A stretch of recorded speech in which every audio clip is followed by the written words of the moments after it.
What's up, Chiefs Kingdom? Welcome back to Kansas City Chiefs Today, your daily home for breaking news, rumors, game recaps, and fan takes.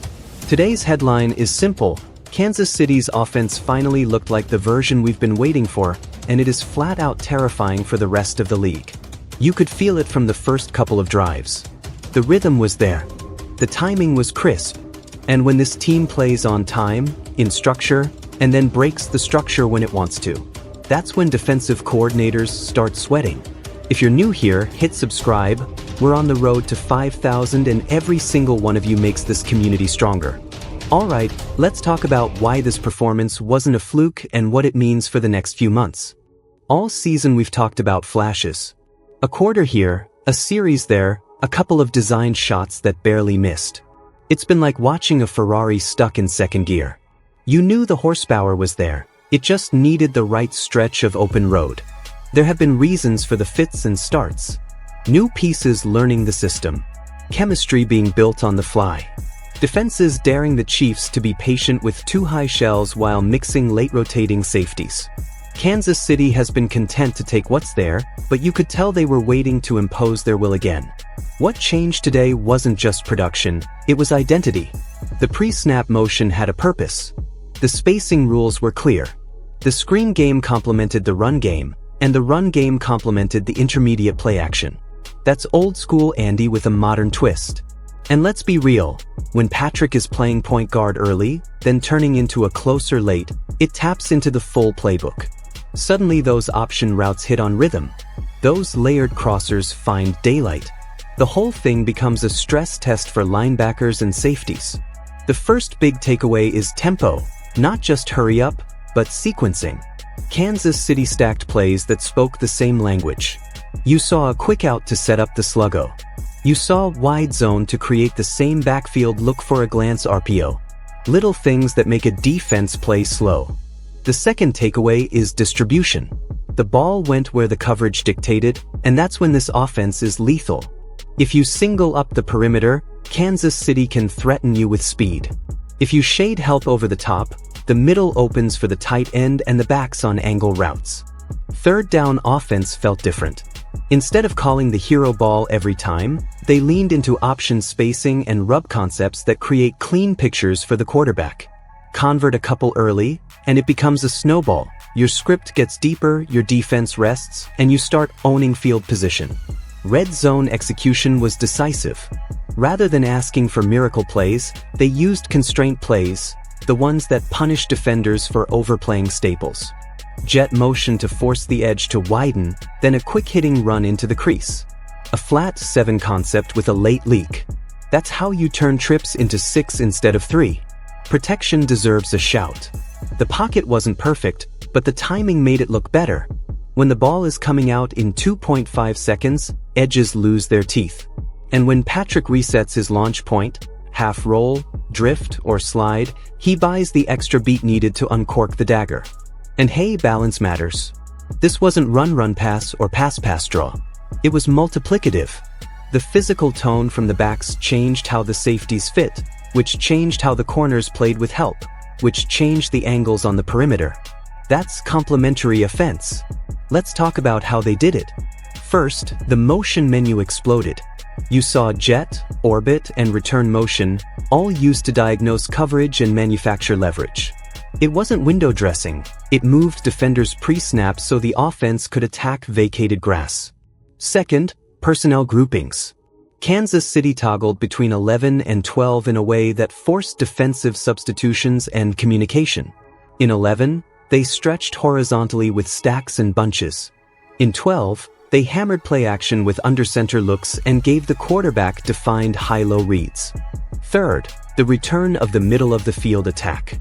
Dig routes behind play-action suckers, crossers at different depths, and seams that split late-rotating safeties. When that area is alive, defenses can't live in too high without sacrificing something on the edges. Fourth, constraint plays to protect the run. Quick hitter flats. Now screens to the perimeter. Swing screens to the running back when the overhang cheats inside. Defenders start playing on their heels because every trigger can be punished. Fifth, shot structure. Not just call a go ball, but setup, setup, boom. Use 3 or 4 formations to show the same backfield action, then tag the double move off it. That's when you get a corner in no man's land. Do I play the tendency or the tag? And finally, the quarterback's superpower, chaos control. The best version of this offense is when he stays in phase until he decides to go out of phase. Operate the script. Then, when a protection leaks or a window closes, turn a dead play into a chunk without turning the ball over. That's championship football. You could feel it in the stadium and across the timeline. Chiefs fans have been patient, and today they got the payoff. That sound you heard late in the third quarter wasn't just noise, it was relief turning into swagger. National voices will say, "It's only one game." That's fair. But the tape shows repeatable processes, not just hot dice. The motions, the spacing, the sequencing, those aren't streaky. Those are coaching choices and execution details that travel in November, December, and beyond. Local media will point to the chemistry. Timing with the receivers looked more confident, especially in scramble drill rules. The depth of targets stacked on top of each other creates cheap yards, and cheap yards become long drives. And let's not overlook the defense's role in all this. Complementary football is real. When your defense is getting stops and the offense is cashing them in, the entire team plays freer. Momentum isn't a myth, it's the product of both sides holding up their end. Zooming out, this version of the Chiefs' offense changes the AFC math. If Kansas City can consistently be efficient on early downs, the race for the 1 seed becomes a weekly tiebreaker watch. Home field at Arrowhead in January is worth its weight in gold. For rivals, the scouting report just got messy. The Ravens want to squeeze you with structure. Motion and spacing break their leverage. The Bengals want to toggle coverages. Sequencing forces them to declare. The Bills love disguised rotations. Play-action shots punish late movement. And don't forget the Dolphins and any upstart contenders. If Kansas City can force you into a track meet and a fist fight in the same game, you're guessing for 4 quarters. That's the nightmare. No right answers, only lesser evils. So what are the checkpoints moving forward? Keep the motion purposeful, not gratuitous. Keep the run game efficient, not just active. Keep third down in the manageable bucket with good early down play calls. Receiver chemistry will keep growing if the timing stays on schedule. The tight ends will continue to eat against zone if the perimeter speed demands respect. And the running backs, when they set the tone, everything else feels easier. Penalties and ball security still matter. Don't give away free first downs. Don't turn red zone opportunities into field goals with self-inflicted wounds.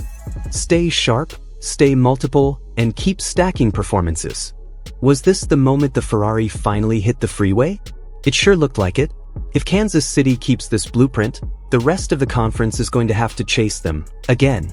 Alright, Chiefs Kingdom, your turn. Was this Kansas City's true offensive identity finally unveiled, or just a great game plan versus the perfect opponent?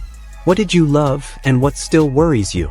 If you got value from today's breakdown, help us out on the push to 5,000 subs, smash that subscribe button and share the show with another fan. Drop your takes in the comments and join the road to 5,000 subs here on Kansas City Chiefs Today.